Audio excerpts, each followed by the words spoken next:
General Milling Corporation, or GMC, is one of the biggest integrated food companies in the Philippines. The company was founded by Don Tirso Uytengsu in 1958 with the incorporation of GMC in the Securities and Exchange Commission. The construction of GMC's first facility, a flour milling plant in Lapu-Lapu City, started in 1959. The first commercially produced flour rolled off its packing lines in 1961. Since the start of operations in 1961, GMC has grown to add a feed mill, a cornstarch line, a hatchery, a snack foods line, an instant noodle line, a yeast plant, a pasta line, a milk line, and a soybean milling plant. GMC also expanded its operations across the Philippines with a corn buying station in the city of Jensan, a feed mill in Cagayan de Oro, an integrated plant in Pasig, a soybean milling plant in Batangas, and a hatchery in Laguna. GMC also operates storage depots across key cities across the country. In 1998, George K. Young Sr. took over as president and chairman of GMC.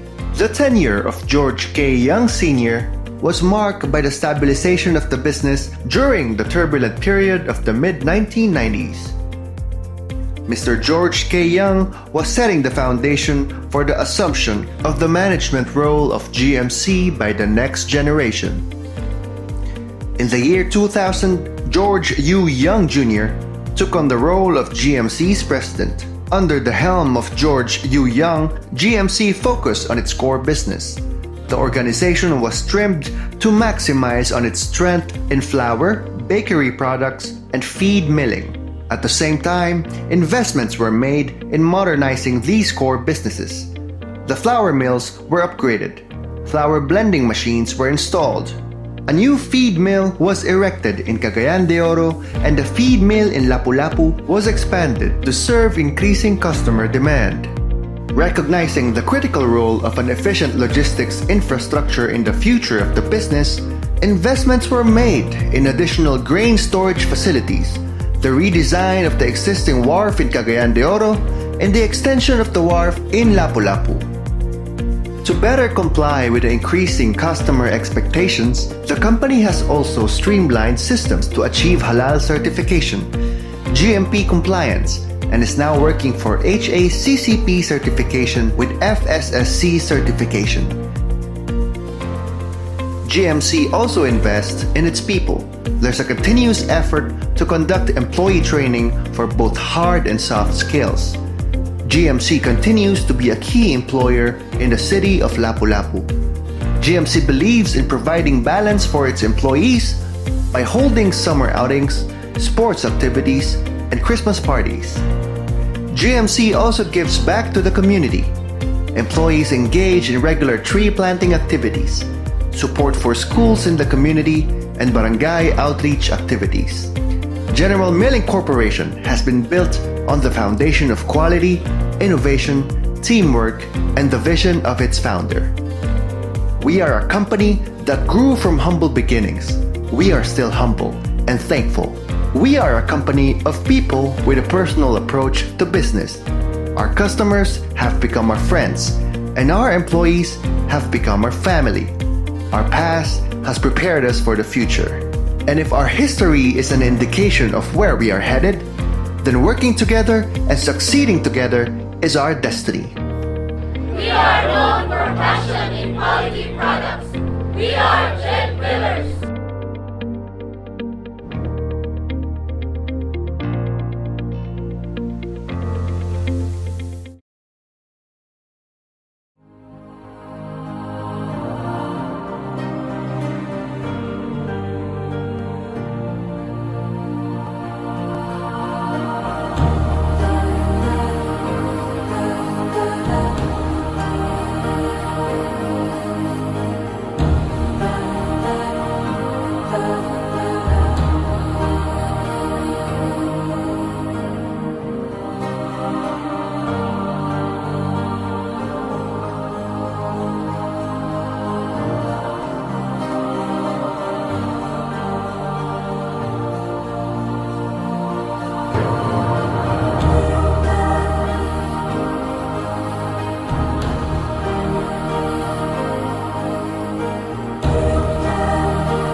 Good afternoon. Greetings from Baker's Avenue, where we are here in this very nice setup for today.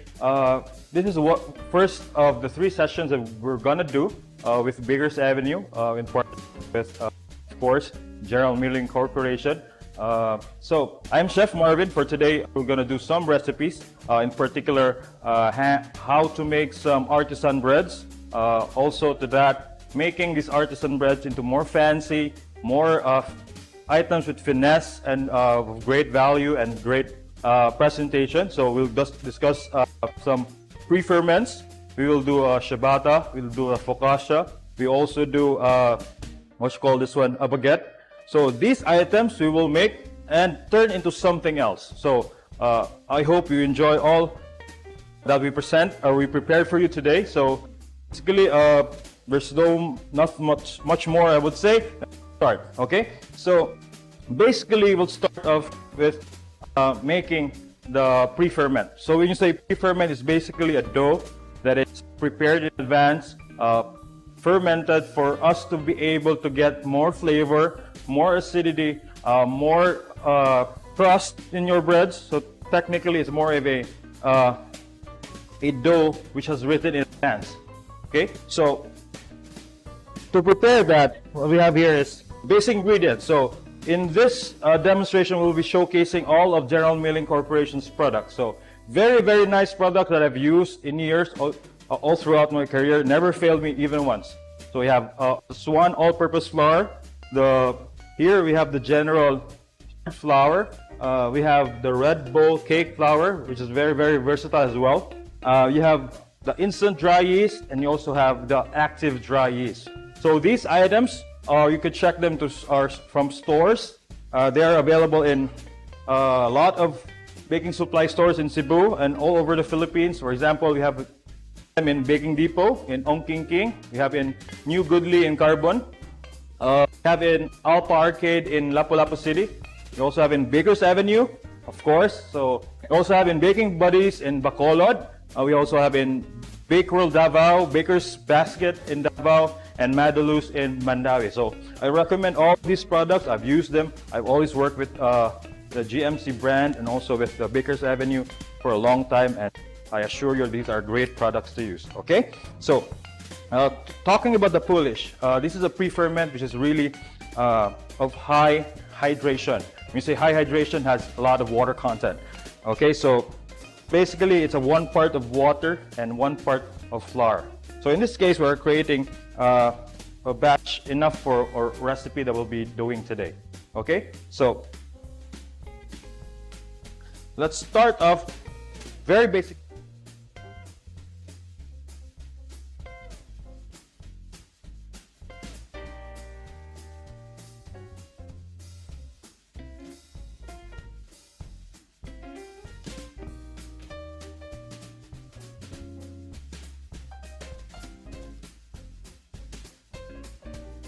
So we're gonna mix this. There's no, not too much, what you call this one, activity doing over here. It's just mixing it thoroughly. So you see, the dough is a bit wet.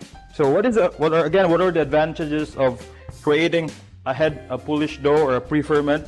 Again, more texture, better structure in your bread. It lasts longer.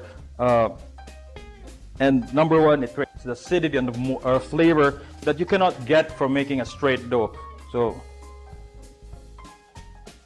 okay. So again, how long do you what you call this one, store or ferment this dough? So basically, start with 8 hours. It's a standard of pre-fermenting a Polish dough. So you see, this is the finished dough for a pre-ferment, the Polish dough. So again, there are a lot of pre-ferment. You have biga, you have the sourdough, but this one provides more acidity among all of those doughs. Okay, so with that, I'm just gonna wrap it. So make sure it's well sealed. Make sure all of the air, there's no air that's coming into the bowl.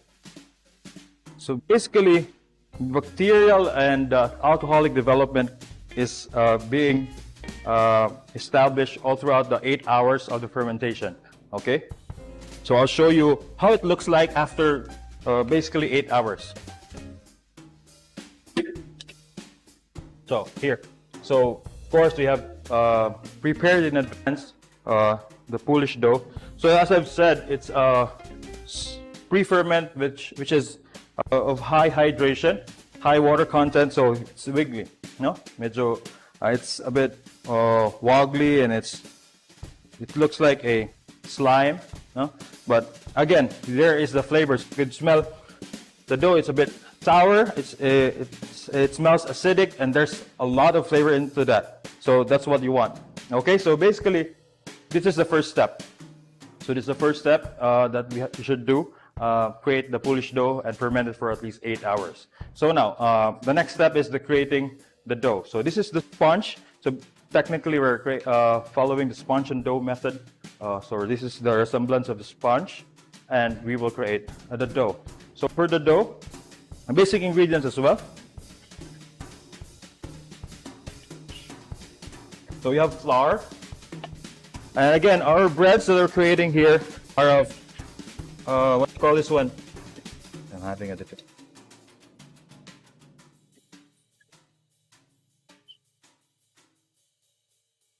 The breads that are creating here have no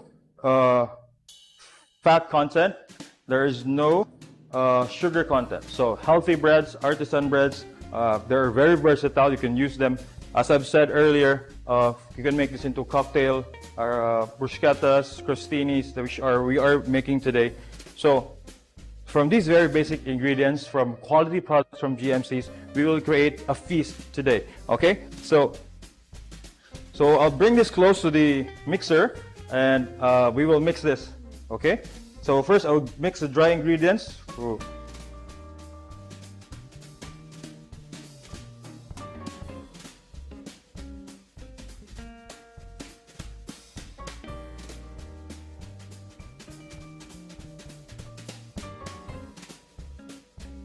The flour, so at least it won't stick into the mixer. Okay, so to the mixer I go.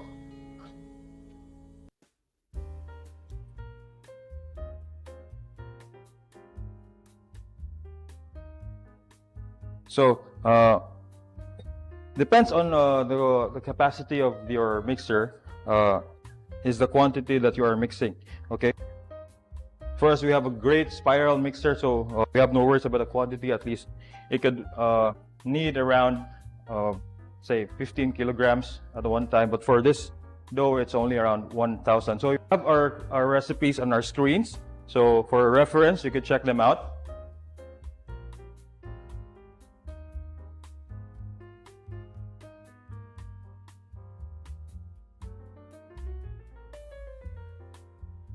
The artisan bread. So from the artisan dough, we'll also get the dough for the baguettes.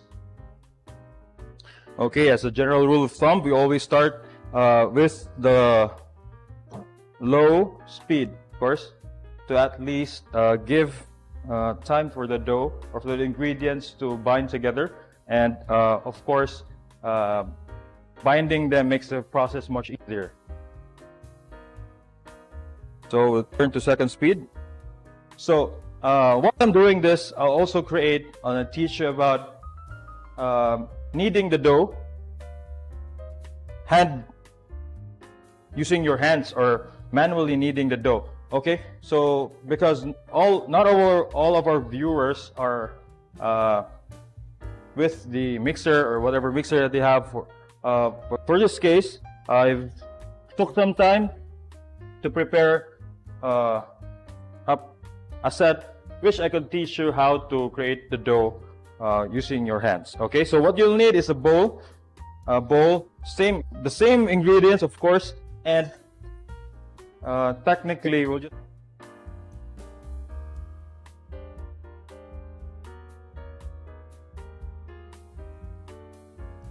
even we are using the method by hand. Okay.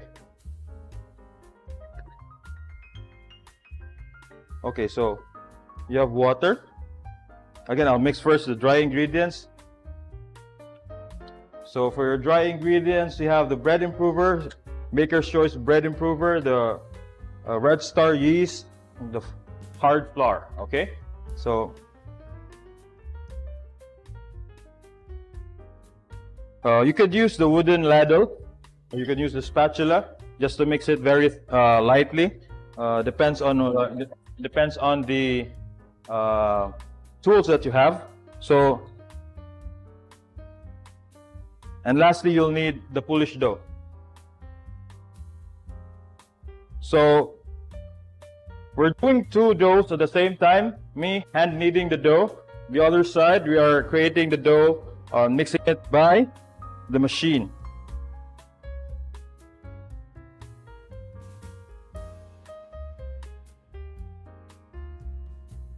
So just mix lightly first with a spatula or wooden ladle. Okay, so after that, I'll use my hands to mix the dough. So you're pressing it with your with the weight of your torsos going to the dough. So with the mixer, it takes around 6 minutes, 6 to 7 minutes to mix at medium speed. For the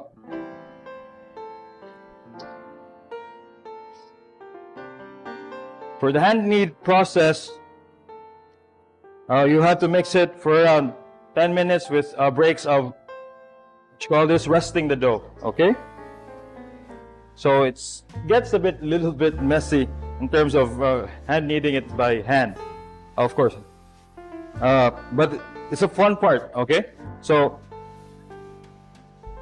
we will check every now and then our dough if it's fine from the other side with the machine. So I'll just knead the dough a little bit more. Okay, so after this, I'm gonna let it rest for at least 3 minutes to 5 minutes to make it settle down, and we will knead it again. Meanwhile, we are resting this dough. I will check the dough from the other side if it's good.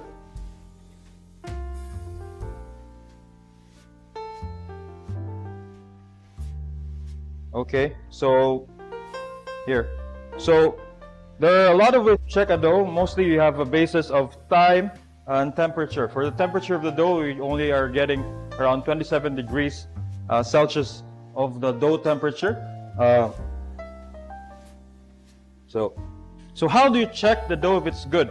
Okay, or it's ready to go. So basically, you take a piece, you stretch it out. Excuse my hands, they're a bit messy, as I've told you.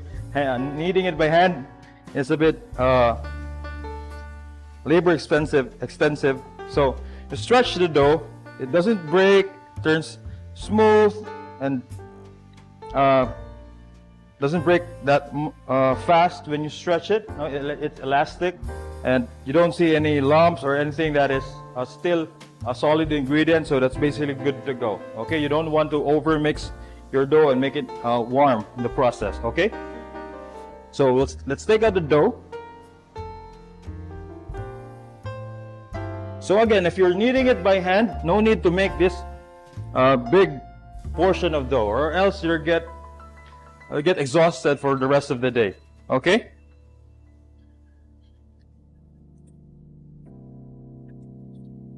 So the dough is ready. So basically, just give it a little bit more kneading. Okay, so what goes next to this process? So basically, adjust a tray. Then now this process requires long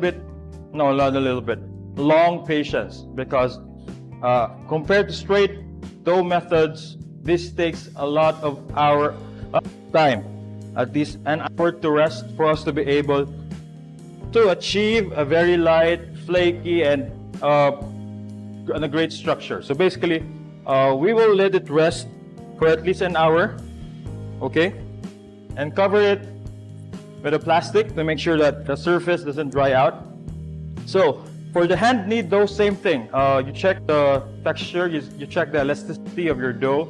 So same principles that you apply in terms of checking if the dough is ready or not. Okay, so this goes for resting. So we have prepared a dough that is already rested and is ready to portion. Okay? So in the process, let me wash my hands first. Again, this is a live demonstration. Everything is like in a working setting. So of course, we will not hide from you that I'm washing my hands. Of course. So I have prepared in advance the dough that we will portion. So again, 1 hour of resting. So while we are resting the dough, so basically we, as a bakers or pastry chef or whatsoever, we could prepare more things, no? In between that waiting time. We don't need to stand over the dough and wait for it to rise. Of course, you can do a lot of things within 1 hour. Okay, so I'll bring in the dough which I've rested, no? For at least an hour. So I'll let you see how it looks like. Can you have a focus on the dough, please? Okay, so you see the dough. It has at least doubled in volume. Okay, and you see it's light, fluffy. Okay, so I'm gonna need a weighing scale for me to scale the portion of bread to make it uniform. So basically, I'm taking around 350 grams of dough because I'm making here an artisan bread. Are also making out of this dough a baguette. Okay. So to cut the dough, basically, you want to cut the dough as whole as you can.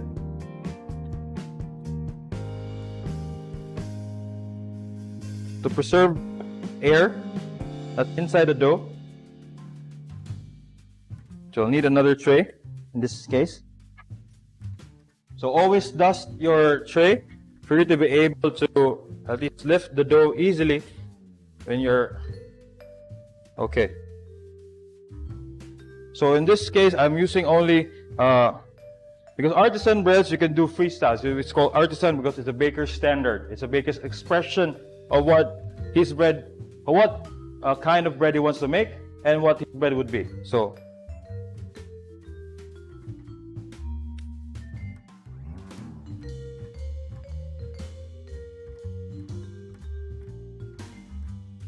Okay.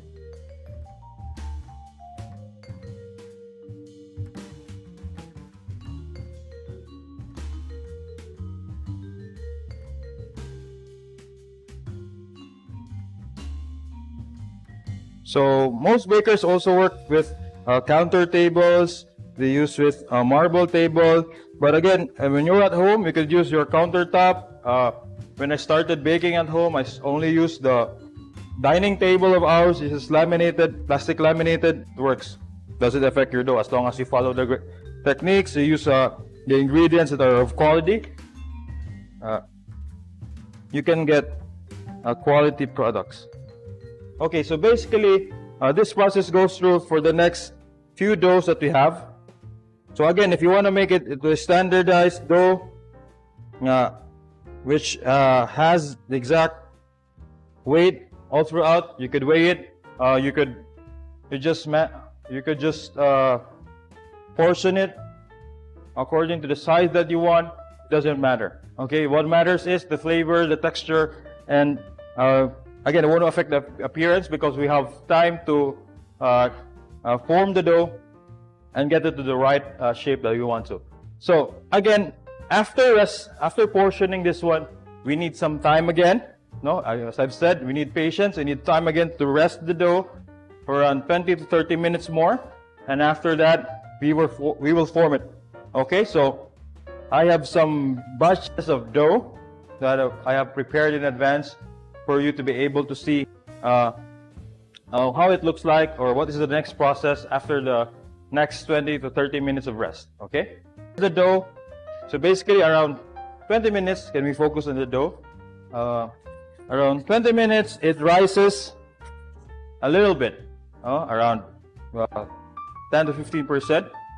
Right, and you see the dough is very settled, but if you check on it, it's very light. Okay. So this is the next step is basically forming the dough to whatever shape that you want to have. You can form in a what you call this, a big loaf. You can form a baguette. In this case, I'm gonna do our artisan, just a round bread, no? So there's very less effort in creating a round bread, only with the baguette and other shapes. But again, it's very doable and it's very simple, okay? So with the round bread, I just wanna round it more again, make it stiffer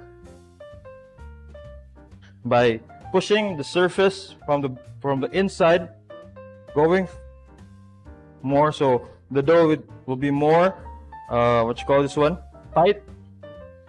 Okay, so the main purpose or the main idea is that we're trying to preserve the air that we have created with the long hours, a long period of time of letting it rise and rest. Okay, so again, I'll need a tray for me to be able to arrange these things into the, and also I also need a baguette tray.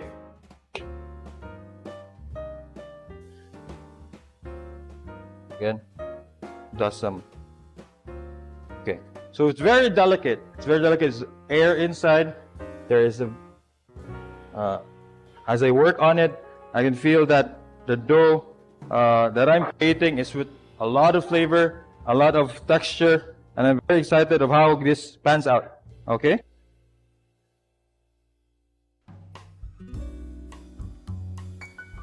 So this is the baguette that I'm creating. So I'm trying to seal all of the air while forming the baguette at the same time. So make sure that you create the baguette as tight as you can for you to be able to create a nice texture when you are about to. So I'll need a baguette tray for this one.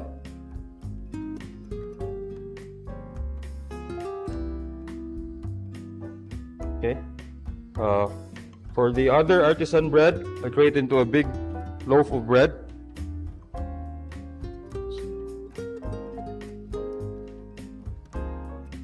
Okay.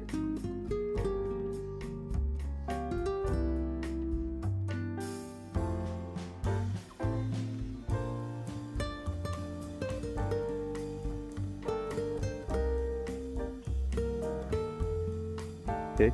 So we're sealing in all of the air that we have created of all the long hours. So I need a tray, so at least I could place.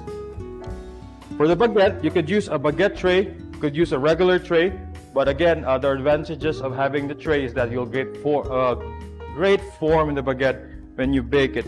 Okay, so you see the baguette tray has its own shape and curves that allows the baguette or the dough to rest and form itself over there. Okay, so I'll take this out.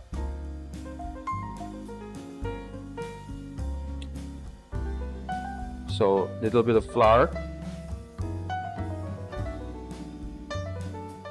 So you see air bubbles inside my dough, so it's a manifestation of the work that we have done earlier.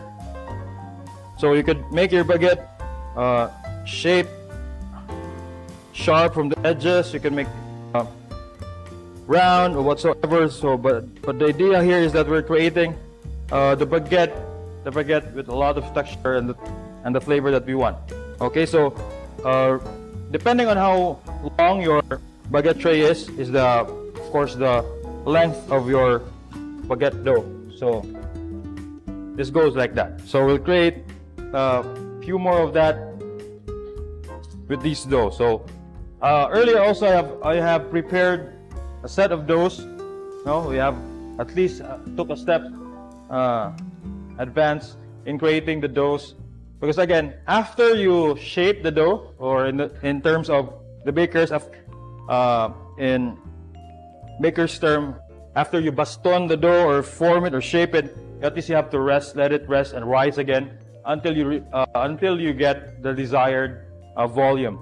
Again, so what happens in fermentation? So the pre-ferment that you have created helps you to make the dough rise very stably. Okay, very consistent, very controllable.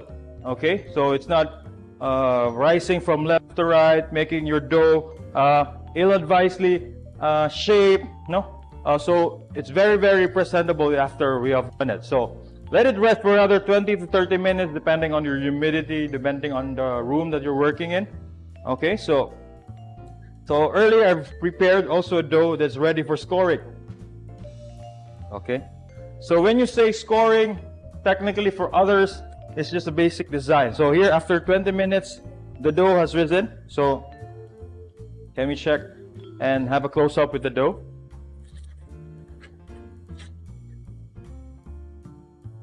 Okay, so again, looking at the dough, you see, you see bread, but I see acidity, I see air, I see texture. I am excited about the product I'll be coming up with techniques that I have done earlier. So basically, again, I've missed out on the temperature of water that you need when you are about to mix, especially when you are working with 1 kilogram up of flour.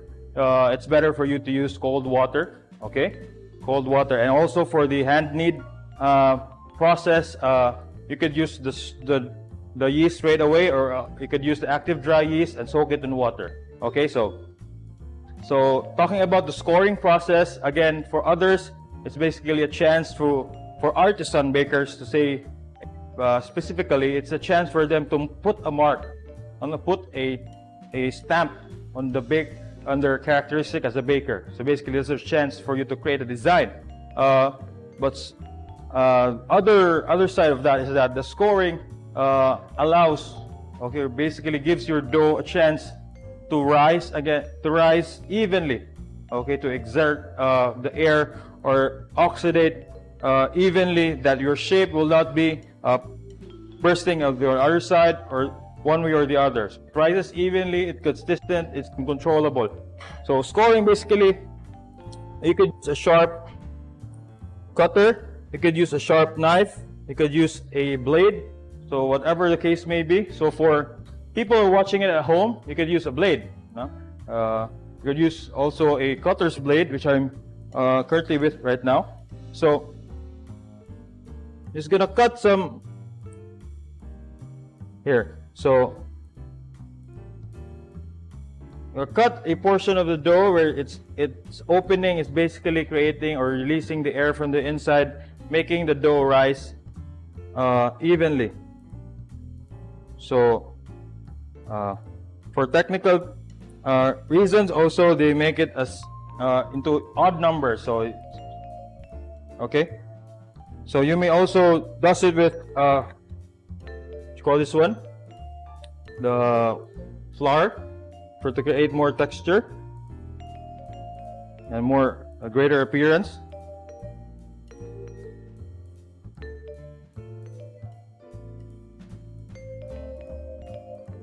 Okay, just a thin amount. So again, do the same thing.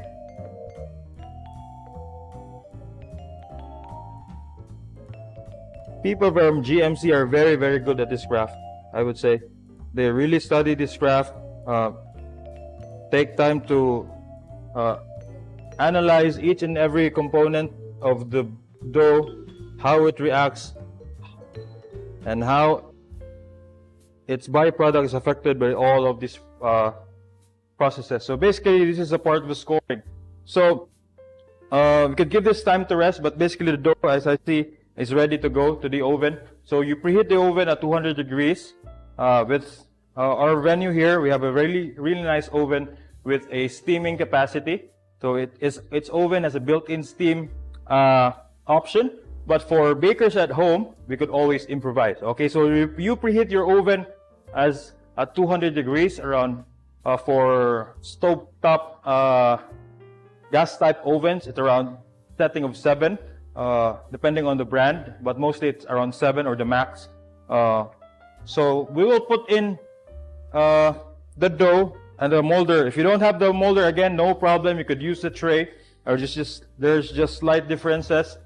Again, when you put this one on the oven, since you don't have the steam option on your oven, we could improvise by having a spray bottle when you're about to put in, so you preheat your oven, when you're about to put in your tray, we're gonna spray some water into the oven. So, but for our case, our oven is with steam capability, so there's no issues with that. Okay, so load up the oven. So you could press steam here. There's an option. There's steam here. So again, the oven is preheated at 200 degrees Celsius. Steam and bake this for 20 to 25 minutes. Okay. So basically, the process of the dough making requires a lot of time, as you see. As you see, we invested a lot of time, a lot of patience to wait for the dough to rise, wait for the dough to be in a perfect consistency and perfect state before we proceed the next step. And finally, after baking it evenly in the oven for around 20 to 25 minutes, again, that's a guide. It's a base time of baking. You could give it on 30 minutes, depending on how capable of your oven is of baking this bread. So you check the dough if it's bright, if it's well crusted. Again, with the dough, the method of the sponge and dough method, using the Polish dough, there's no reason for you not to be able to get a great product. Okay, so I will bring you in the finished product with the dough. But again, as I've told you, we have to be cautious about the time and not burning the doughs. Okay, so technically, after around 20 to 25 minutes in the oven, this is our pre-baked. Okay, but not too much ahead of time. So you hear the crunch. You see, you can hear the crunch of the bread. It's the structure over here is very, very well composed. It's very, very compact. It has well risen, and it's very nice to look. Okay, so this is with your baking tray, with the baguette tray. If you don't have, you still get the same appearance, although it will be a bit on the side. But again, you see, creating all of this, having all of these techniques, having all the patience and the determination to finish this dough, it takes a lot of, what you call this one, pride in creating in creating these doughs and the techniques that we have used. Okay, so basically we are done with the artisan breads. We will show you also the artisan breads that we've created. Next thing to that is we will score the artisan breads and show you some techniques in terms of stenciling it. You could buy a ready-made stencil. You could also create your own stencil. You could use a folder. You could use a cardboard. You could use a thick plastic rubber. Okay, so in this case, we have the artisan breads over here. So we will dust it first before we score on this one.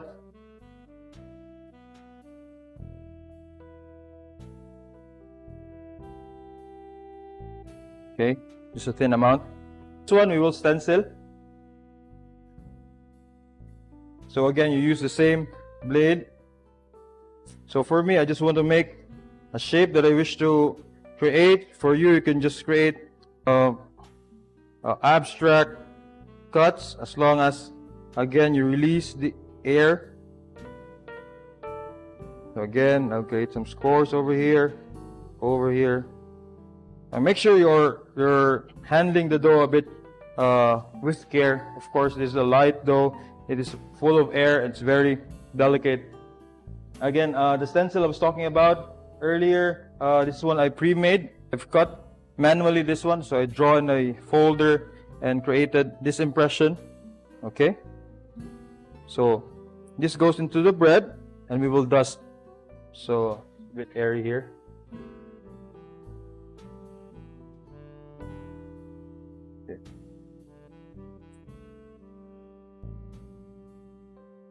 So just enough for the stencil to show.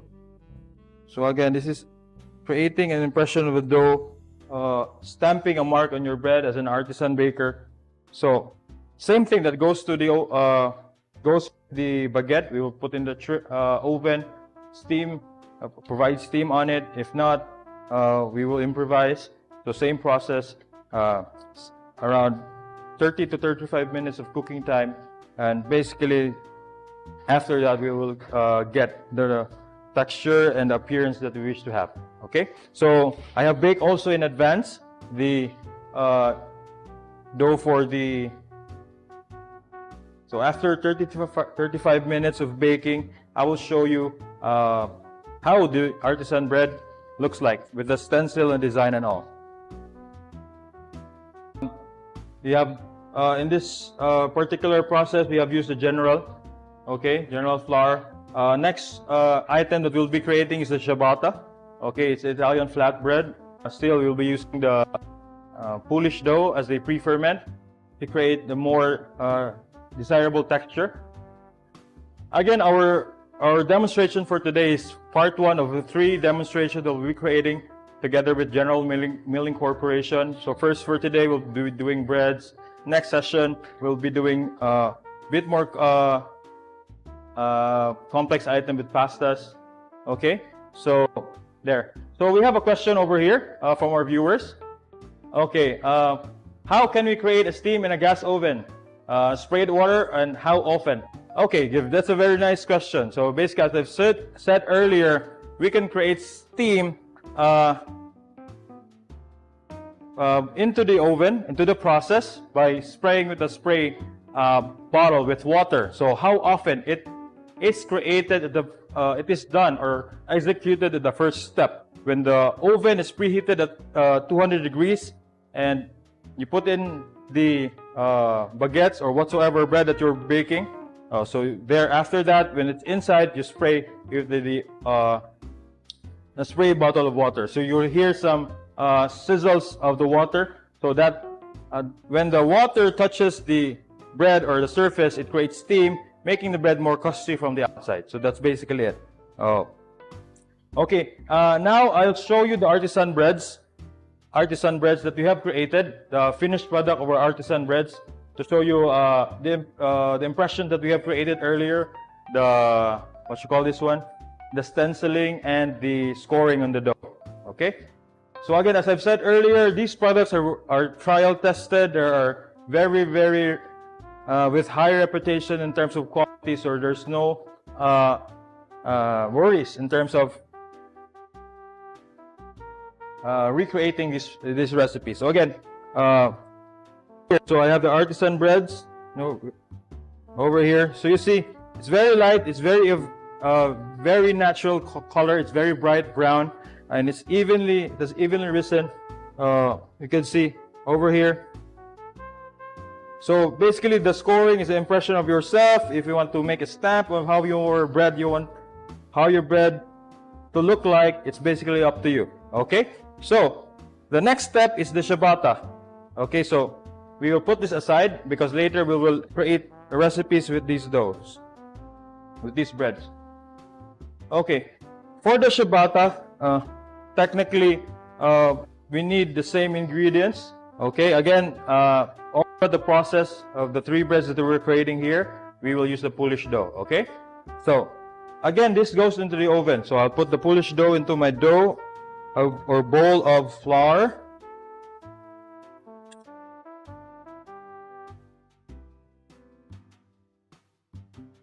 Okay, mix it ahead, so it's much easier for you to pour it on the mixer. So what can you use with the ciabatta? You can basically make it into a sandwich. So what's inside here is the water, the flour, the Polish dough, the salt, and the yeast. Okay, so again, let's start off with the low speed.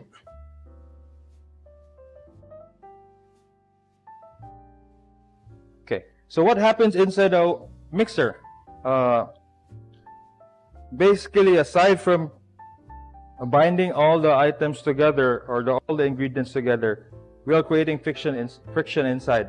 So there's heat. If it's too much heat, your dough will rise abruptly. You don't want that. Okay? So return to second speed. So around 6 to 7 minutes of mixing, the dough should be ready.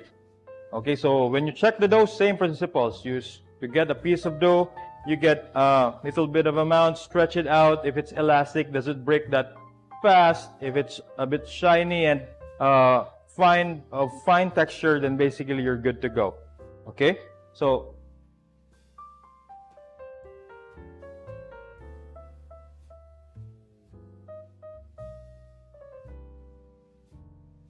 we'll try to focus now on the mixing of the ciabatta.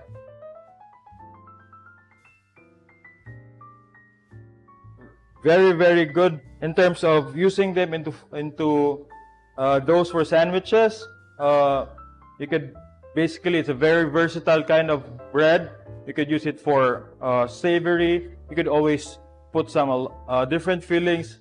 It could blend into any kind of filling that you wish to have. Okay. So, but in this case, for this demonstration, I'll be using it into a ciabatta chicken and cheese sandwich. So later, that goes into our demonstration.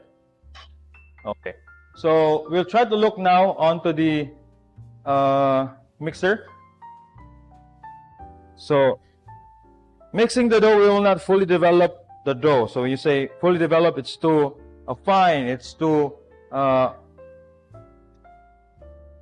over mixed. So basically, we want just the right amount of kneading into your dough. Okay, so again, you do the standard checking of the dough. If it's good, just take a piece, stretch it out. So compared to the artisan bread earlier, it's a bit soft. Again, it has more hydration. So it needs a little bit more.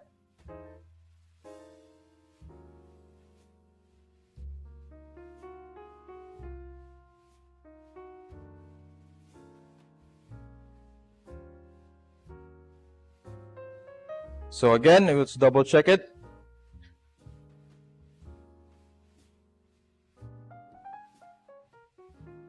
So again, we're using here GMC's Swan all-purpose flour. So here you see, it's more elastic.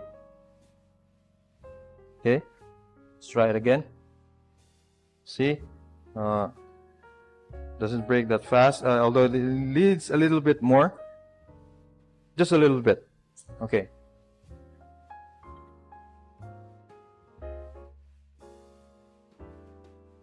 So again, after this mixing, it will have to rest for at least another hour. So to shorten up the process and for us to proceed into the making of the toppings and the crostinis and the bruschetta, we have to shortcut on the process and skip the waiting for another hour. Okay? So I believe the dough is ready by this time. So for beginners, you have to constantly check your dough. You can't say that the chef has created or I have created this into 6 to 7 minutes. It doesn't really apply all the time. So basically, you have to use your decisiveness.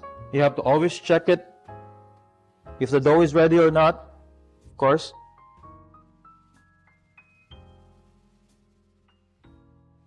Dough temperature still around 27 degrees. You can always check it with your thermometer. But for beginners, you can always check it using the techniques of only checking the texture of the dough. Okay. So, compared to the artisan breads and the other one, the baguette, this one we will not portion. So this goes into one tray at the start of the process. We will portion this when that has risen, and we will spread the dough into the portions of the tray. Okay? So, again, we are creating a sandwich out of this dough. So basically, we need to have enough air to let it rise, press it down again into the surface of the tray. Okay, so question, if I have a smaller tray, so you can reduce the amount of dough that you're working with. Okay, so depending on the tray that you have, it could be 12 by 9 inches, 14 by 16 inches. So you adjust. Okay? So again, we will cover this one.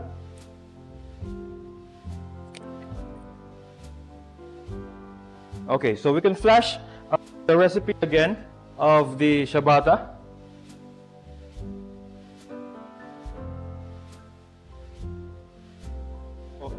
Again, we are mixing the pre-fermented dough, the pulish. Are you checking on the screen or the recipe?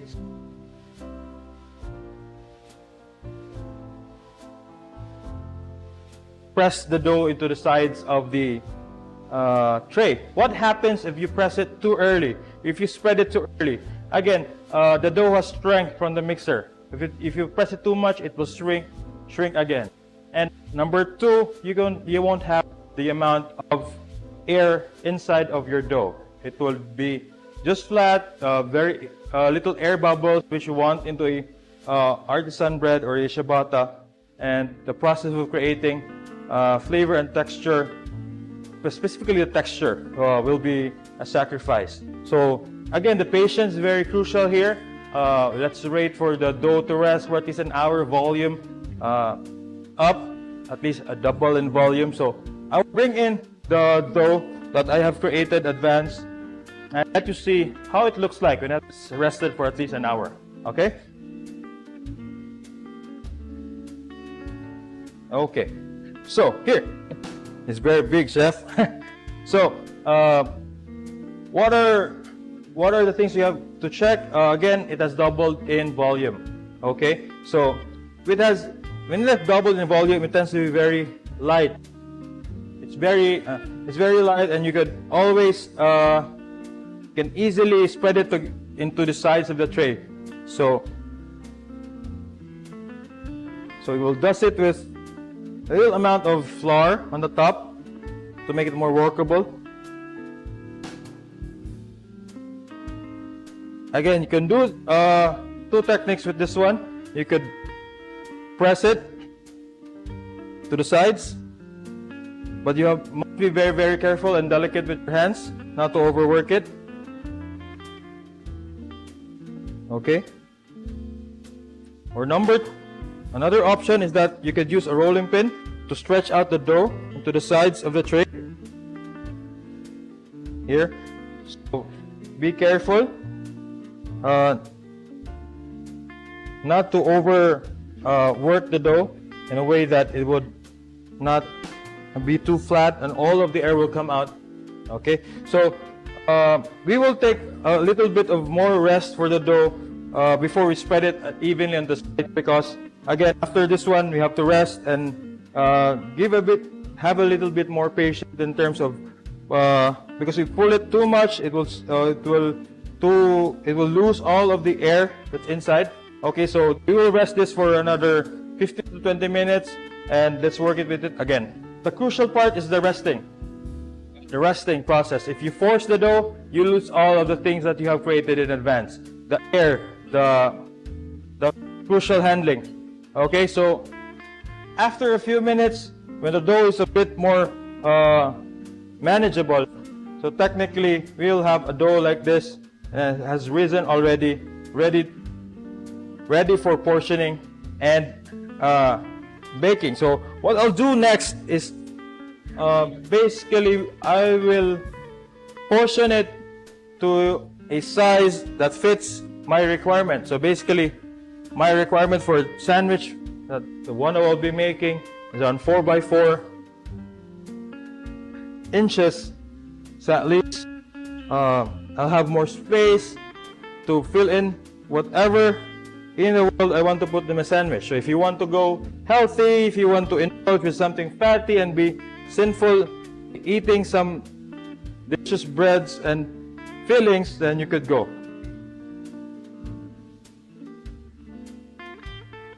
So you could standardly, again, since we're making it at home, although I'm cooking it in a standardized kitchen, you viewers at home could create your own standard. There's no need for you to cut it with a ruler. Again, it's up to you. For the ciabatta, we have 4 by 4 inches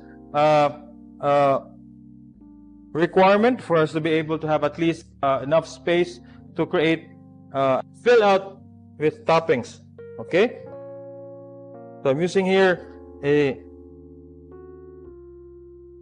plastic bench scraper So I'll make marks. Okay, so again, I'll adjust a bit.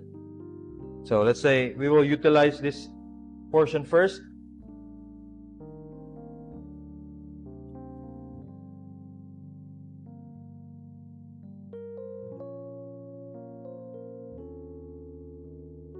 So I'm cutting it like a sudden motion for me to be able to cut it very well. So after that, I will achieve the other side of the square or the 4x4. So let's say this is your tray and you want to put it into the tray, so you dust it. Now again, no fat. You don't put lard, don't put lard or any fat. We will lift out the using the scraper.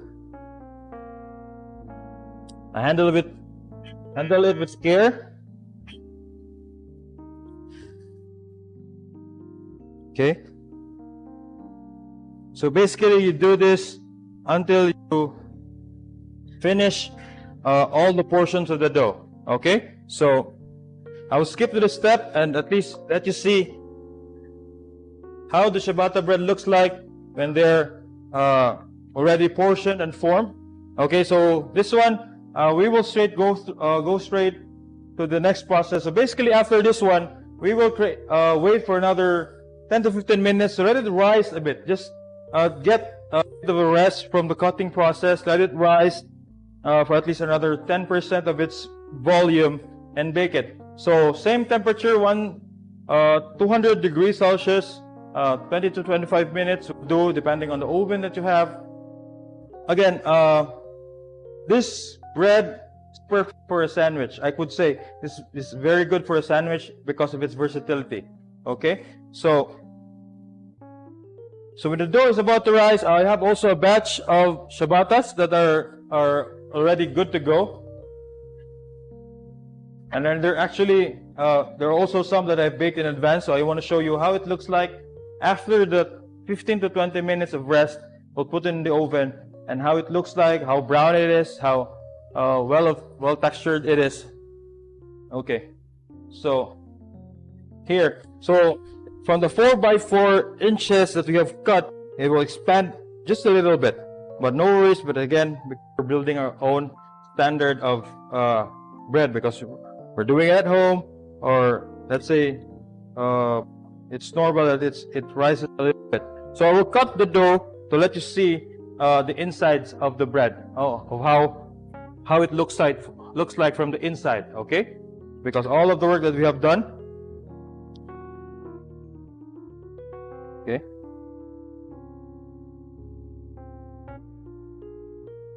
Go here. So can I get a close up?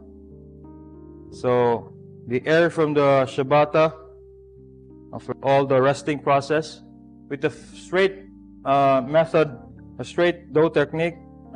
There's holes, but not this much. This all represents the air and the amount of time that we have placed into making these doughs. Okay. So again, you can fill this with egg, bacon, tomatoes, anything in the world that you want to put in your sandwich. You can do it. It's very, very tasty. Okay.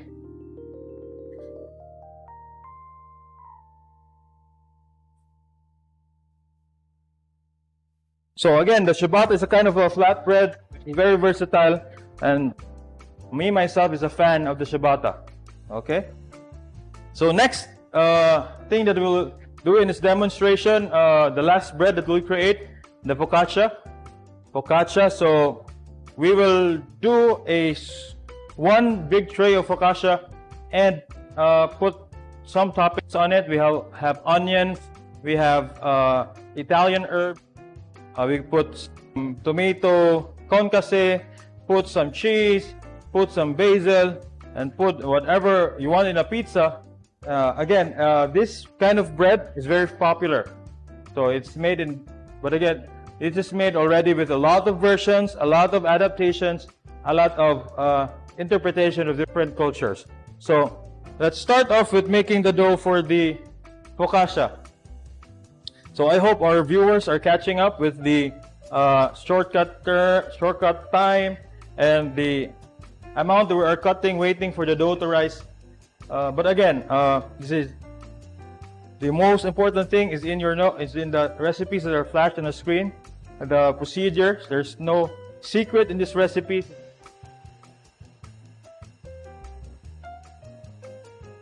We are about to assemble the focaccia. So the oil is mixed with the water. The liquid goes in.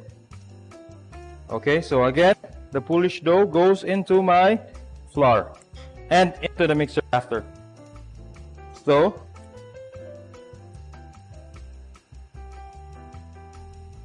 okay, to the mixer I go.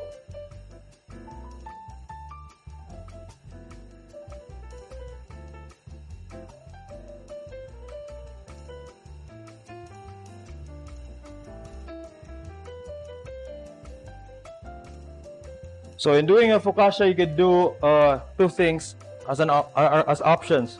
You could use this process with just a plain dough, or you could add the herbs into the dough, which is also very good technique. Okay, so in this case, we'll just leave it plain and add it with toppings. Again, start with the slow speed.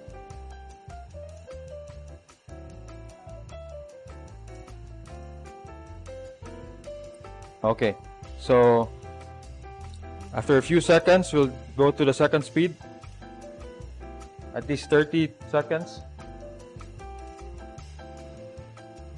So again, for the focaccia, compared to the ciabatta, the tray will be with olive oil. So the ciabatta earlier, we used flour as dusting.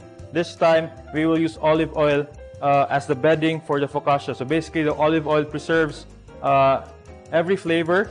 Inside the focaccia, it creates more moisture, it creates more density to your bread, and avoids the bread surface of being dry. Okay?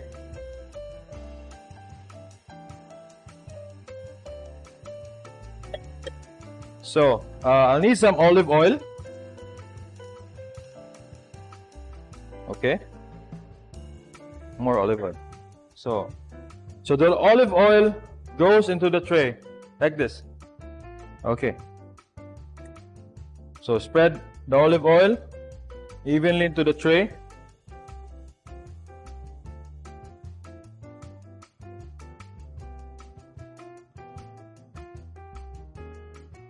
Around 100 to 150 ml olive oil into the tray.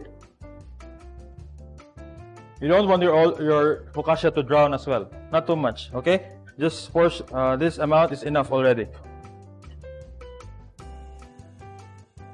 So we will go back to our mixing method here with the mixer. So we will check the dough again since it's in second gear already.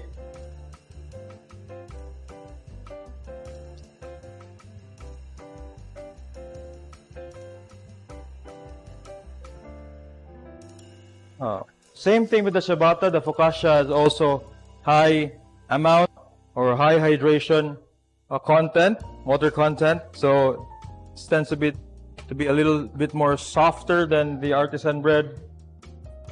Almost the same texture of the ciabatta.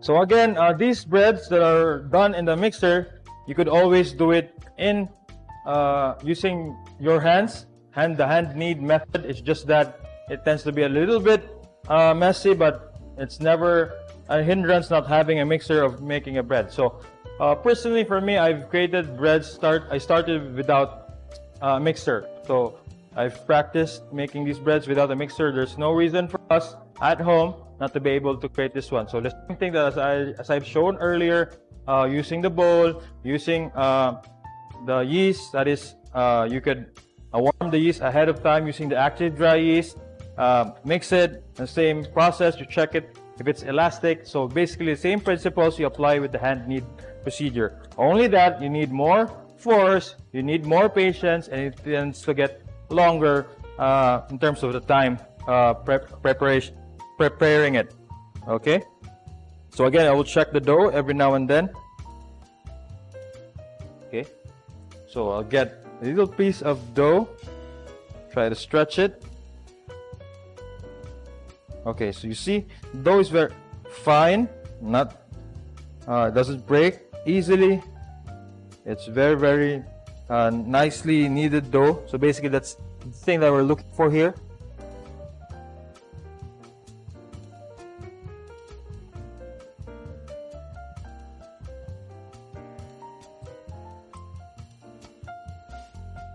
Okay, so this dough, this amount of dough here, will go through this tray. So, chef, do we need to rest this again? Yes, and yes. Rest. This is the key to creating these doughs, creating the kind of texture that we want. It requires, again, a lot of patience. You cannot go a shortcut with this dough. Okay, so put it there. Press it a bit. Again, if you try to spread it into the tray, it will never spread because it hasn't rested that well yet. It hasn't risen. So again, we will give it at least an hour to rest, for it to double in volume, to be more workable, to have more air inside, to spread it better into the tray. Okay. So as I've said earlier, different bakers have different adaptations, different techniques, different interpretation of this focaccia bread. But here, this is what you do. We rest it very, very well. Okay, so again, to shortcut the process and to make things quicker, we have made a batch of dough in advance. We will show you how it looks like when it's rested and it's spread into the tray. Okay.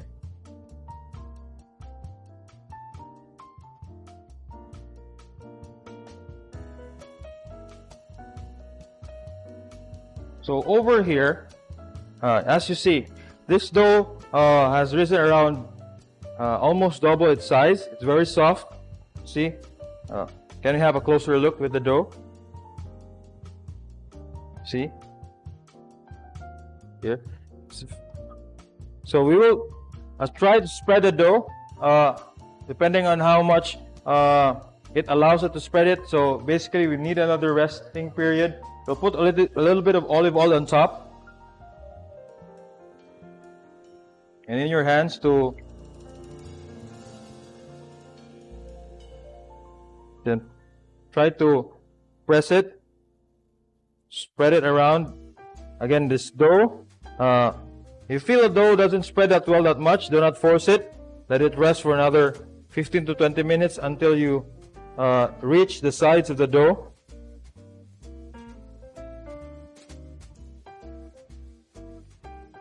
It's very soft, it's very delicate. Okay, so again, the dough tends to resist the spreading, so at least you need to have it a little bit more rest before we go through the spreading from each side. Same thing with the ciabatta. So again, you need more time. Also, I'll show you later how it looks like when it's already ready to press towards the side of the tray and everything. Okay, so I have a batch here that is rested already. Again, with the time constraint, we have to quicken the process. So here we have the dough that has rested for at least another 15 to 20 minutes and spread. So at this stage, we will need the toppings for the dough. So the designated toppings for our recipe for today will be caramelized onions that saute until it reaches to light brown. You have sun-dried tomatoes. You have dried Italian seasonings. You have a combination of basil, oregano, and thyme. So these flavors go together, and a touch of a little bit of rock salt. Some caramelized onions. We will spread generously into the focaccia. So I know you are imagining a lot of things looking at these onions and the breads. Oh,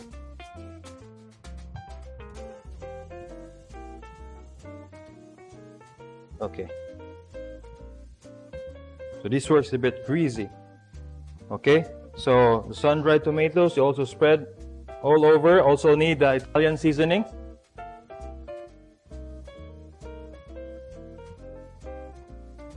Okay. Some focaccias also contain some cherry tomatoes. You can put cherry tomatoes. For me, I prefer for sun-dried tomatoes. More compact in flavor, and you can't disregard the salt.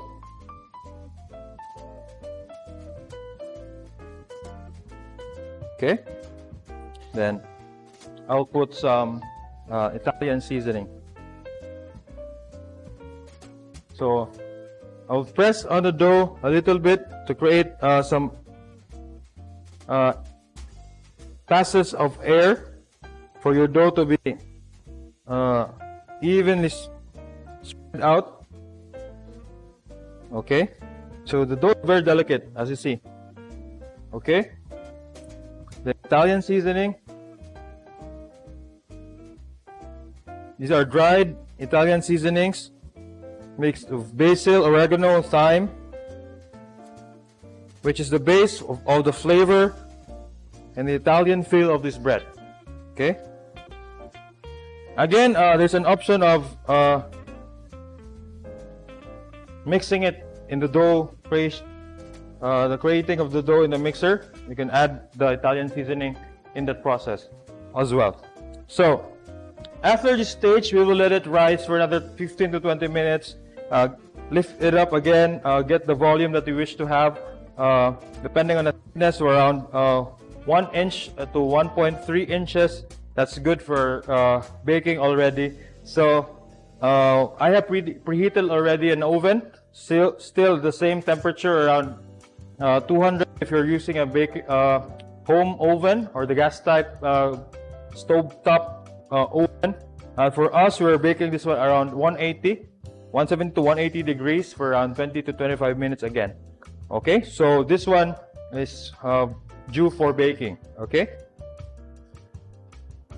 so let's have a bit of time to flash on the screen on the recipe on the focaccia.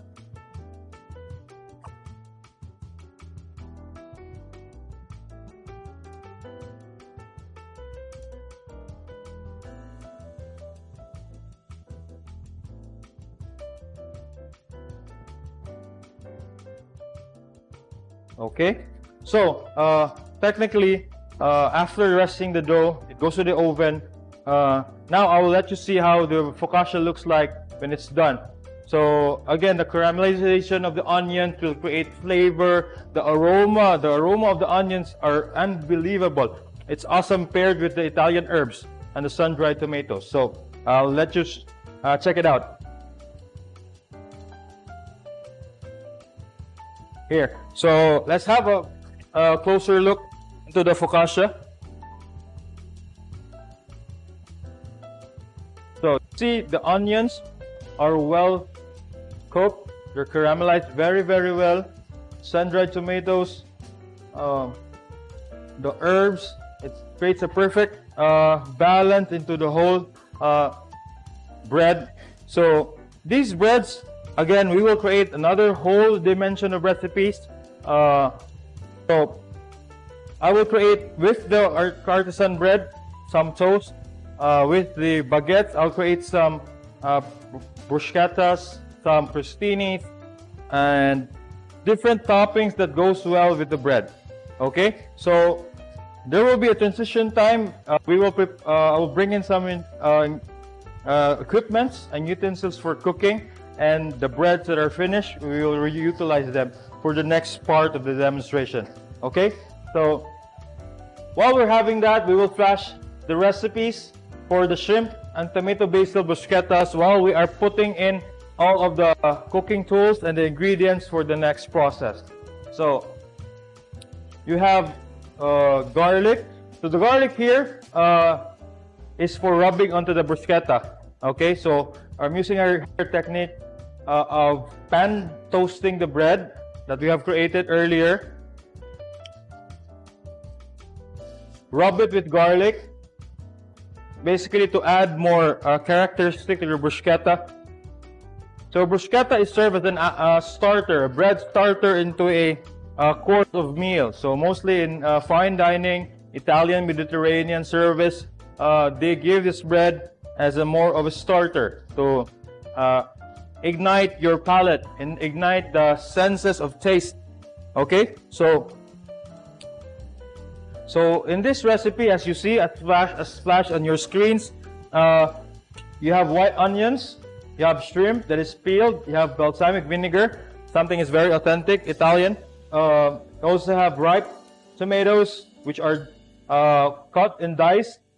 You have fresh basil, very, very important, fresh basil. And you have ground pepper and Parmesan cheese and salt to enhance the taste. So technically here, we are cooking the toppings for the breads that we have created earlier. So what are the applications of these items that we are creating?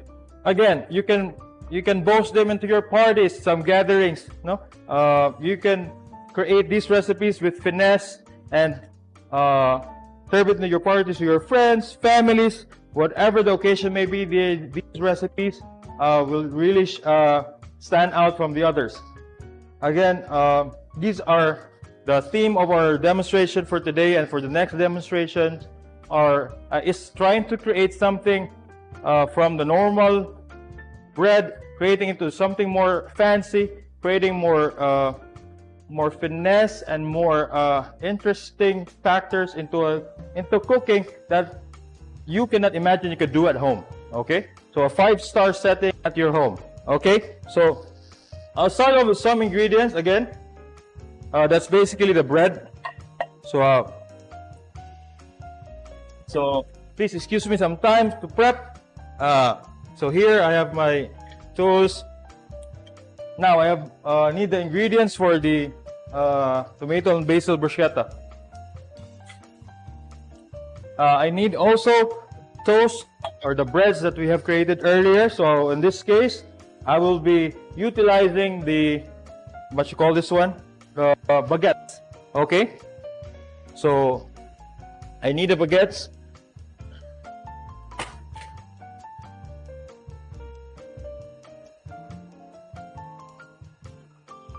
I need a whole baguette for me to be able to show you how to slice it properly and to create the perfect angle for this kind of toast, or the bruschetta. Okay, so from the portion earlier, I will use this bruschetta, what you call this one, the French bread or the baguette. Although I have cut also in advance some breads. Okay.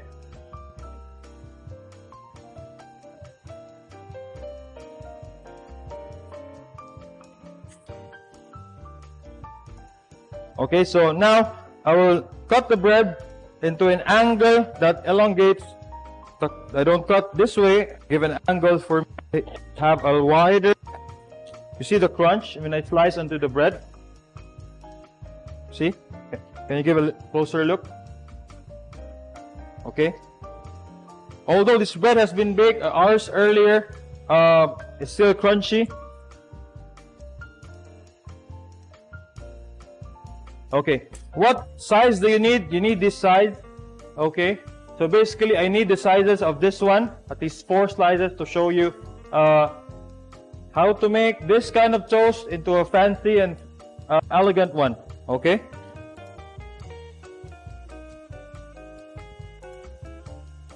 So I need the sliced bread already, the sliced oats.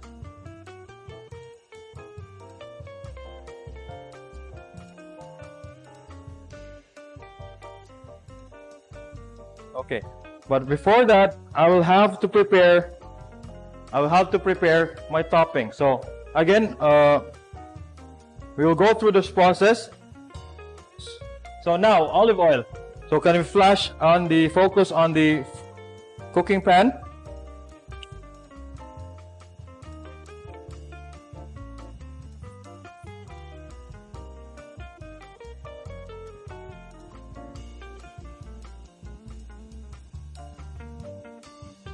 Okay, so we'll heat the pan to medium heat.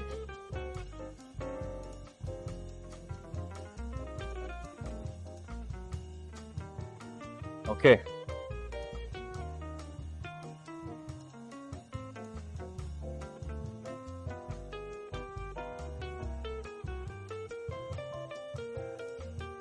Okay, so we'll start off sauteing the onions, and next to that I have the fresh basil. So the fresh basil gives the content of the topping, gives its freshness, gives it the aroma that you need. Okay, start off with the onions.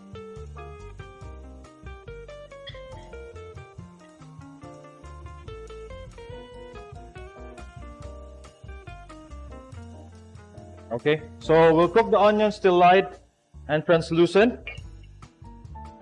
Okay, don't overcook your onions.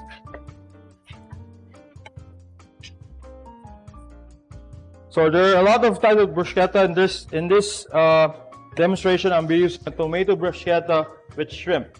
Okay, so we'll take some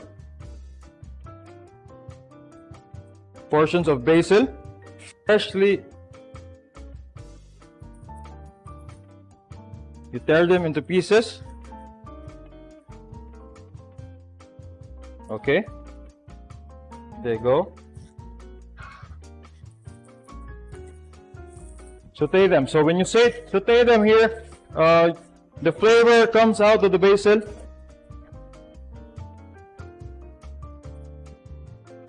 Okay, next to that is putting in the shrimp.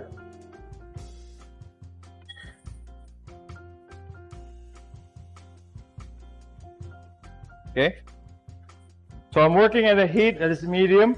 You don't want to overcook your shrimp or something. Okay, next is a 1 bottle cup or 1 tablespoon of balsamic vinegar.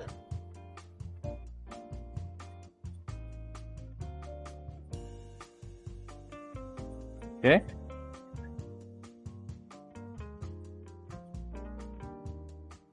Okay, so now I can feel the aroma from the shrimp and the onion. So next step to this one is I'm going to lower down the temperature and put in the tomatoes. I don't want my tomatoes to overcook and be soggy, so I want to put it in the last moment. Okay, and toss it. Season with salt. Okay, and pepper. Okay, there we go. So again, do not overcook your tomatoes, for at least you have a fresh feel of the tomatoes when you put them onto your toast. So I'll utilize the bowl that I've used for my prep over here. Later I'll use a spoon to scoop into the toast the things that I made.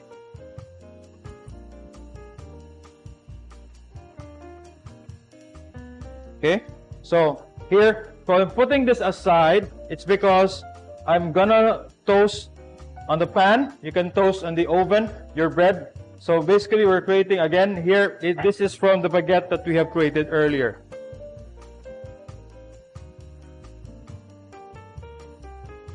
Okay, so using the pan toast method, you'll provide a little bit of grease into your pan. Just a little bit of grease. Then put them. Okay. So from there, we will put the bread into the pan.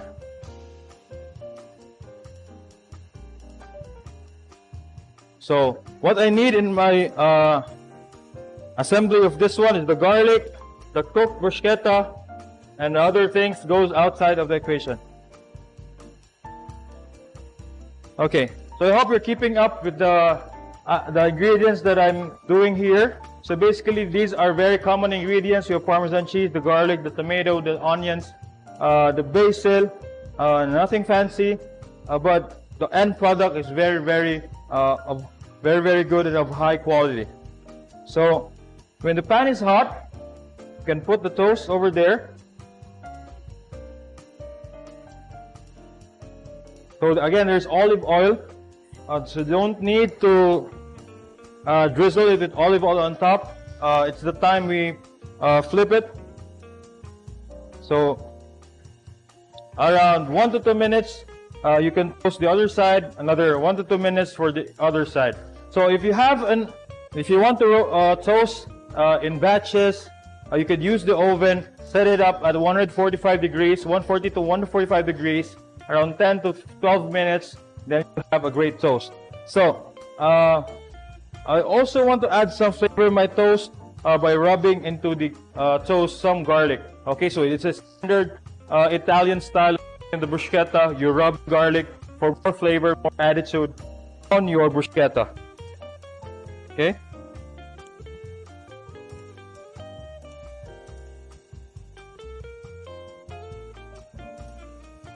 Okay.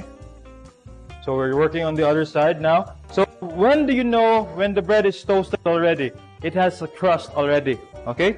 So you basically start with a medium heat. Try to lower down in the middle part of the process, so at least your bread won't burn, and you have the crust that is controlled all throughout the portions of the bread.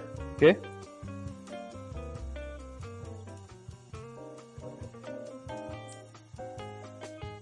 Okay.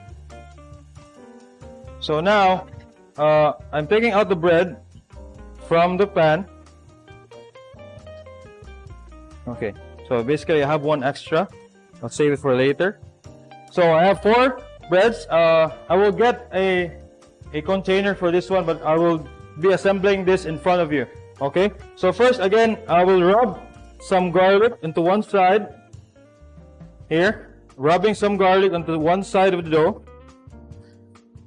This is fresh garlic. Okay. Same process for the remaining toast. Okay, so after that, we will now arrange the bruschetta, and put the toppings on it.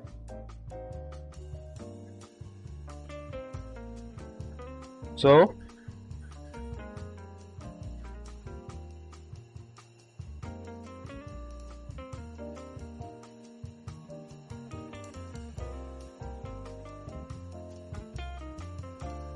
okay, so you can see you have the contrast of colors with the greens and the translucent onions. Okay.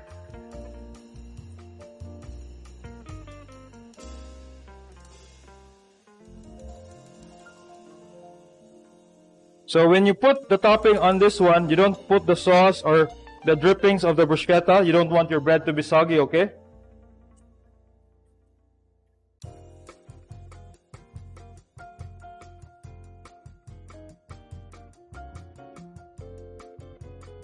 Okay, so here.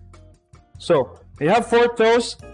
The next part of this one is putting Parmesan cheese on top. So the saltiness of the Parmesan cheese will create another dimension. Okay, so basically I have it prepared already for a plated version of this one. Okay. So can we take a zoom in onto this? So very simple recipe, but very fancy, very elegant in terms of creating it. So some of the excess. Okay. Okay. So can we focus on the? So we're done with the first toast, or the first topping that we have created. So after this one, we will proceed to a more sinful kind of topping, which involves bacon. So anything with bacon is always good. So basically, this is enticing for people with high regard with bacon. So still, we are using same baguette. No, the baguette that we have used earlier is still the same bread. We toast it, and put with toppings. So, okay.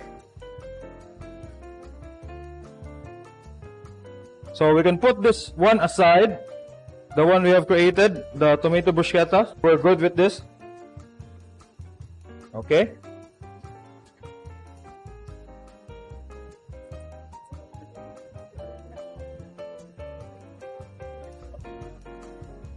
Okay. So, I'll need the ingredients for the bacon and onion, caramelized onion crostinis. So basically, I have already pre-prepared some of the ingredients. Of course, I have fried the bacon, caramelized onions from the focaccia earlier, and we will just assemble it into a nice crostini. Okay? So again, I will need the breads from earlier. Make sure that they are all toasted and well toasted and of well texture in terms of crunchiness and all. So I will need the toast to be of that quality. Okay. So now I have here. So I'll need a knife to at least chop some of these ingredients, especially the garnish. So I have here again the bacon. So very simple toast recipe. You only need mayo, the bacon, and the caramelized onions. And for the garnish, some curled spring onions that soak in water and garnish on top. So basically, this mayonnaise goes in the toast. So these are toasted breads already. So you spread a generous amount. Be generous to your guest. Okay.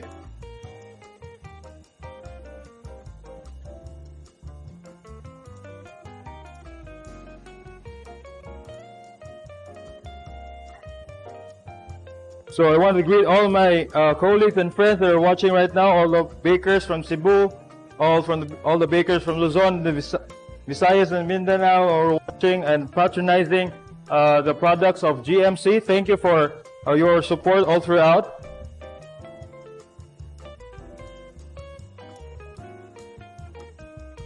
So again, here you go. So next to that, we will put in the bacon.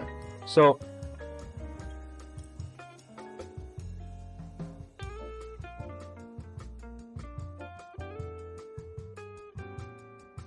again, I'll need the spring onions, which are chopped already for topping and garnishing. Although I have some here, I'll show you how to create the impression of the spring onion that is curled, which is more presentable. So basically, bacon is fried and chopped. If you have leftover bacon, you can create a different dish out of your leftover. Let's say you can substitute with this chicken, your leftover chicken from the other meal, or whatever protein you could add on top. Again, cooking is very versatile. It is an expression of yourself, an expression of your refrigerator's leftover, basically. Okay? So, now proceed with the toppings of the caramelized onions. Okay, so the sweetness of the onion, the tanginess of the mayonnaise, the flavor and fat of the bacon just basically binds all together, and also bread creates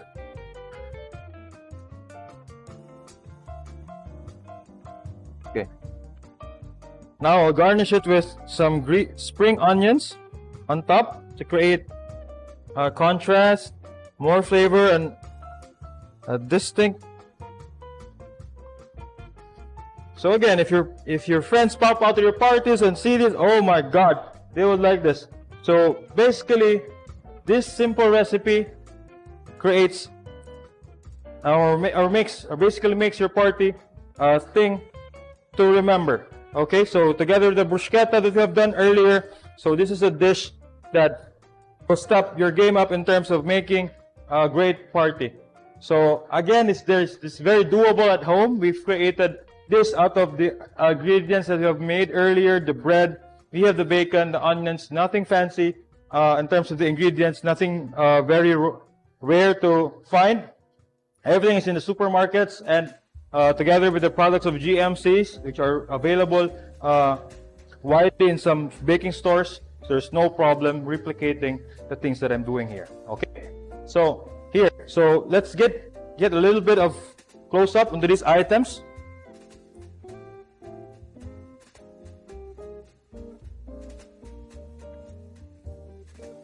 Okay, so now we will proceed to the next item, which is the ciabatta sandwich.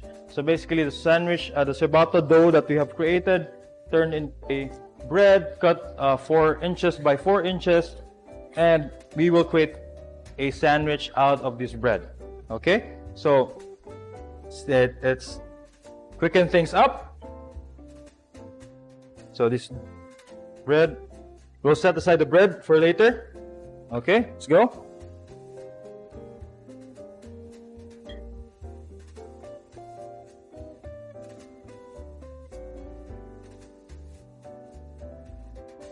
Okay, I need a ciabatta, I need some chicken,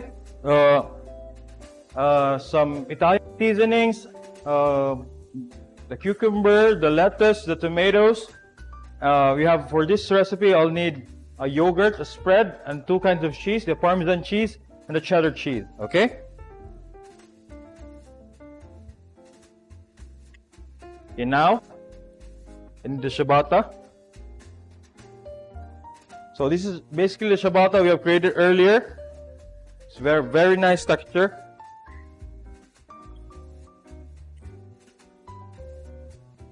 Okay, so we'll start off with cooking the chicken. The chicken is marinated with salt and pepper and Italian seasonings.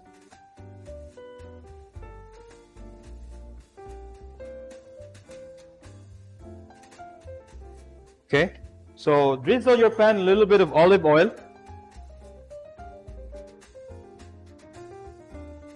While we're doing that, we'll slice some of the ingredients. So we'll just soak it with the things that I've placed in there. Marinate it just a little bit. Okay, goes. So I will slice vegetables, specifically the tomato. Okay.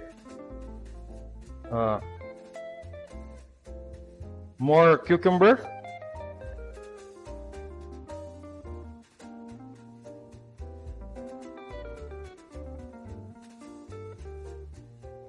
Okay. Put it here. So pick out the fresh lettuce. So always prepare. So these lettuce are already washed and picked to the perfect requirement that we need for the sandwich.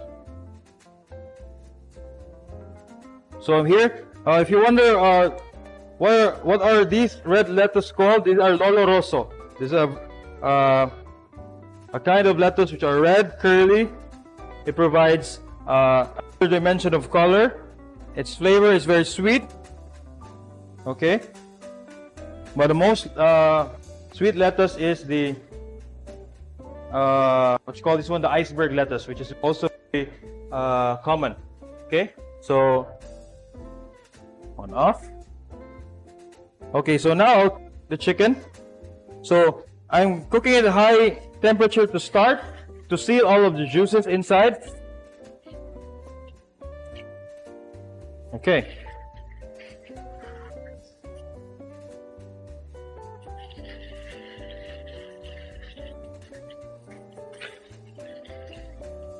So while I'm doing that, I will slice the bread in half. Okay, there you go. So this is the bottom.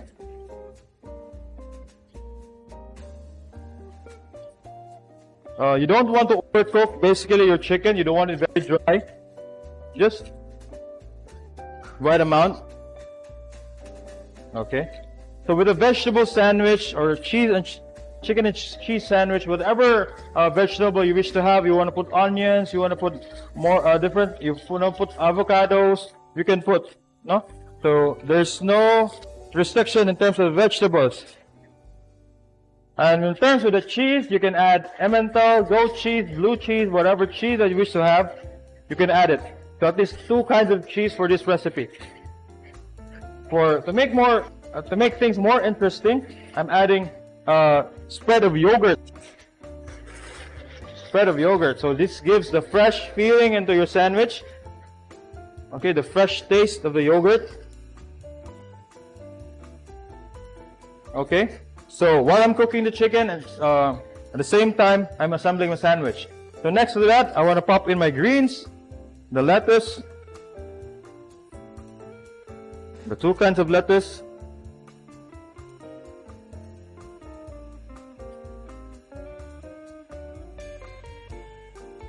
So this is again is a recipe that you can do at home. If your kid, hopefully the pandemic will end and our kids finally goes back to school, we can always serve this as a snack. Or dad's going to work, they could serve this for his pre-duty meal or whatsoever. So this is of great flavor and a lot of textures inside, considering that we are using a healthy bread over here. Okay, so again, you don't want to overcook your chicken, so you press if there's the bounce into your chicken. So basically the light brown color is good enough already. Okay, so I'll put this one on the side. So basically now I will assemble my sandwich. So again, there's 2 kinds of cheese that I'll be using in here. So I'll start off with the cucumbers.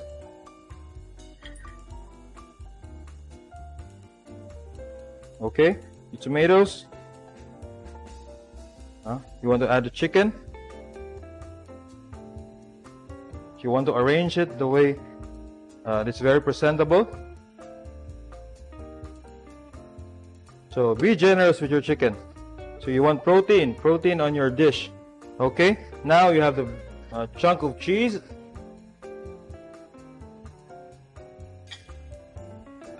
Okay, so you want to cover everything. Okay, so now on top, spread some Parmesan cheese to make things interesting inside of here.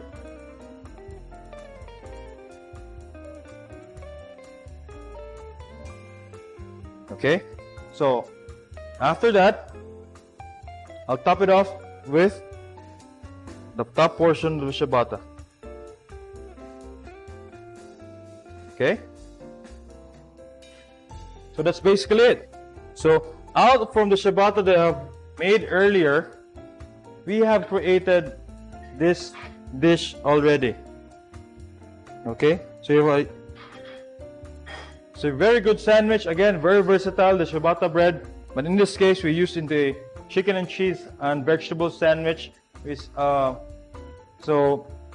I suggest you also toast the bread. The one that I used earlier is already toasted. So whenever you assemble this kind of sandwich, don't forget to toast the bread in advance. Okay. So after this one, so can we flash the screen? On the screen, the recipe for the sandwich. So to have a recap, again, we have the chicken breast. You could boil or pan fry it. You have Italian herbs. You have yogurt, lettuce, tomato slice, cucumber, cheddar cheese, and the second kind of cheese is the Parmesan. So at least 2 kinds of cheese in this recipe. Okay. So I hope you're keeping up with the things that we are doing here. So basically a few items more as we go through. Okay, so I will go through the next recipe, is the pesto avocado toast. So this time I will use the toast from the big bread. So the bigger kind of size of bread. I need a glass baso. Okay, so the avocados. Okay. I have the toast from the big bread, so these are bigger portions of the bread compared to the baguettes they are wider, they're longer, because this is the artisan bread that we created earlier. So I will choose the ones that are not so big. Okay. And this goes very simple. Again, as you hear the combination, does it work? Does the avocado work with the pesto? You may be intrigued by the combination. Again, the flavor of the avocado is very subtle. It can go very well with different kinds of products. In this case, the pesto is the combination we're going into. So if you try this at home, I would be surprised of the end result. So what I have here are sliced avocados, at least ripe avocados. Okay, just slice them. Again, this bread are toasted already. They're crunchy and ready to top. Okay, you put in the avocado.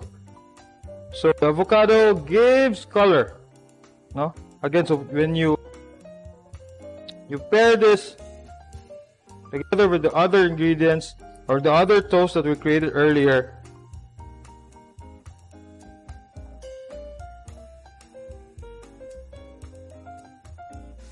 okay, so just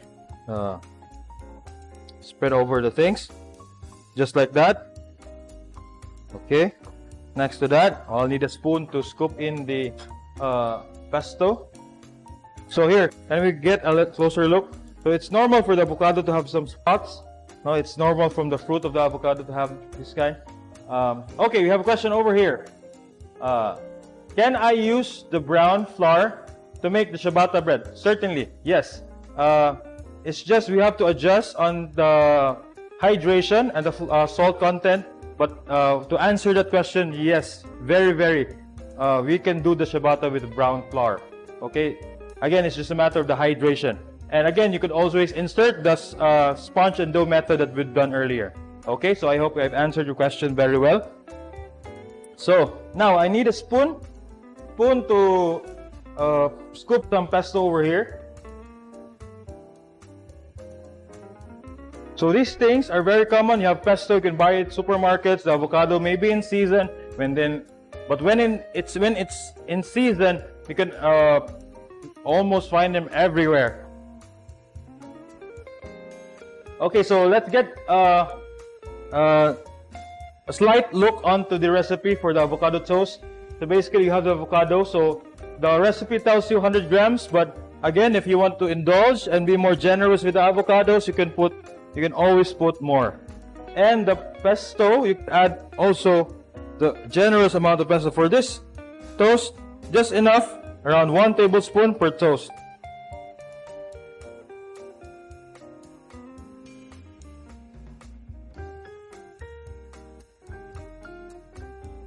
Okay, so just spread around your pesto into your toast. Question, do you heat this up? You don't need to heat this one because you have avocados here. What you can heat is the ones with quick melt cheese, or you want the ones we've done earlier, what you call this one? The bacon, the bruschetta, you can reheat them with Parmesan cheese on top. You can certainly reheat them, but with this one, it turns brown. Okay, so let's get a closer look to this thing. Okay, please flash on your screen.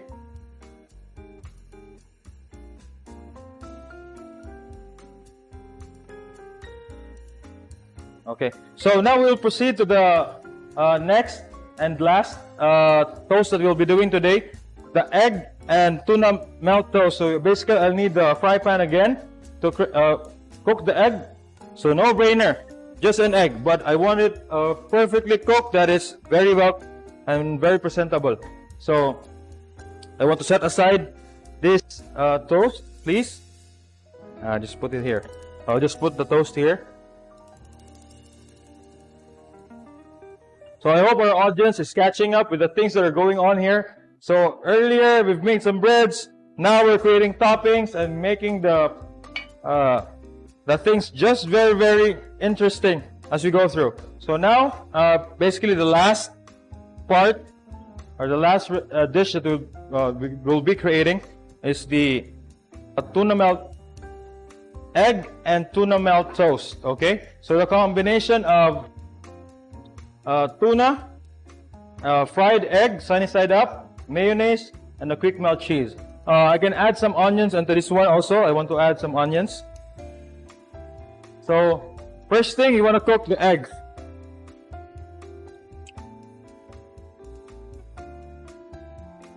Okay, so you want to start off with low heat.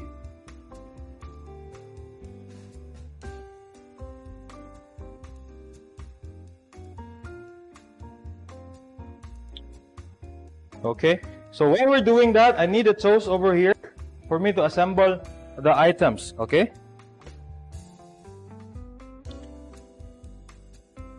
okay, so need these four.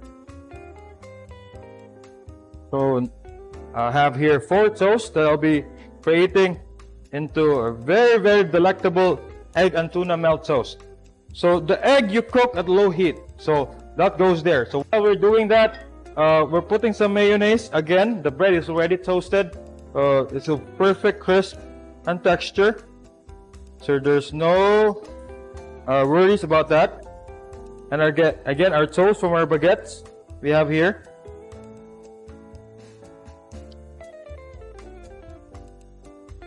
In this case, I have already assembled some batches. I'll show you one, but again, I'm showing you how you put the generous amount of mayonnaise into this one. Okay. So you see the egg is, you secure the egg yolk from the inside. The excess egg whites, you can always cut it. Okay. So we'll wait for a few minutes for this to cook. Okay, so I'm cooking this with a non-stick pan, so there's no worries about the egg sticking onto your pan. But if you're doing this with a non-stick pan, it could be a bit more challenging. Okay, so while I'm waiting for that, I'm grabbing some parsley. So just chop a little bit more parsley. Okay. So this goes into the top of your tuna melt. So when everything's ready, so my egg is ready, so just pop it into the toast.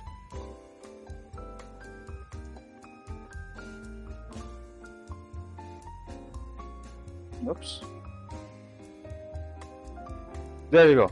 So you see the egg yolk of the egg secured. It's cooked sunny side up. It's still moving, so when you bite on this toast, you could feel a bit of the rush of the egg yolks pouring down, just like you're eating an Eggs Benedict. So to assemble this one, I'll put some tuna on top of the eggs. So you have to at least have a reservation for the sunny side up that we have achieved. Okay, so I want to preserve, okay, at least something yellow from the center. Okay, it looks interesting. What is that in the center? It's egg. Okay, so after that, I want to grate some cheese on top.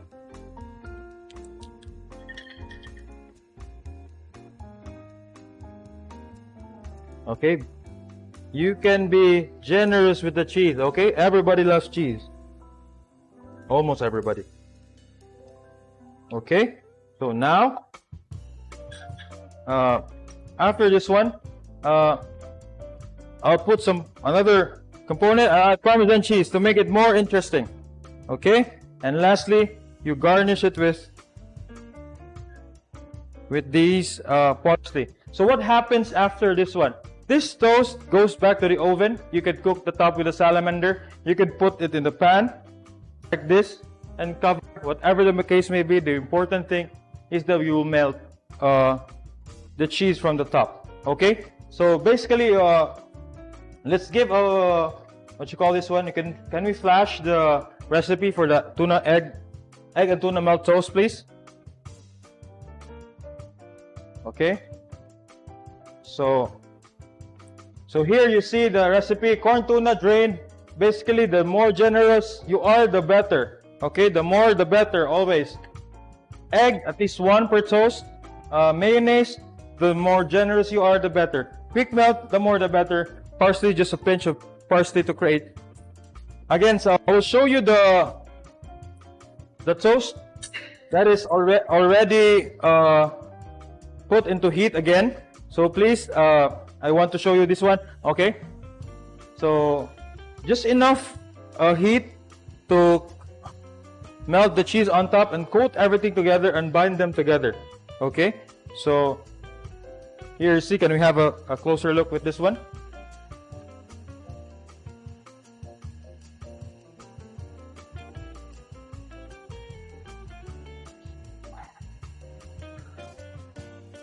Okay, so basically we are on in the end of our demonstration. So we will give you a recap of what happened for today. First, we made the Polish dough, discussed the pre-ferment, its characteristics, its benefits, the pros that we have of using the pre-ferment, the Polish dough that we created. We created artisan bread. We created baguette, we created focaccia, the ciabatta, all of these Italian inspired breads, and created them and twisted them into a different kind of setting.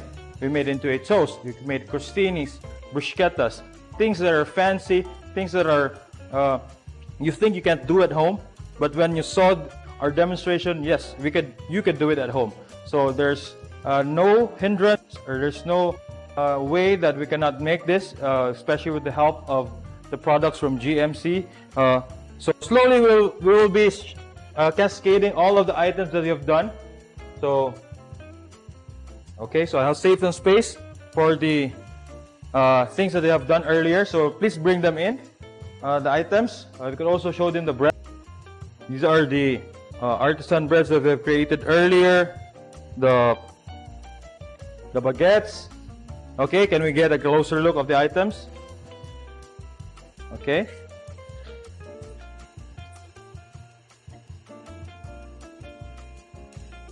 Okay, let's go. The flatbreads, the ciabattas, and the focaccia. So, can you imagine we have done this in 2 hours? No, of course, we have shortened some of the steps. We have skipped some of the waiting process for us to be able to show you the process. Although we have shortened it, we have discussed its importance, why we have to wait, why we have to get the air inside and develop, and why we are using the Polish dough. Here is everything that we have worked for today.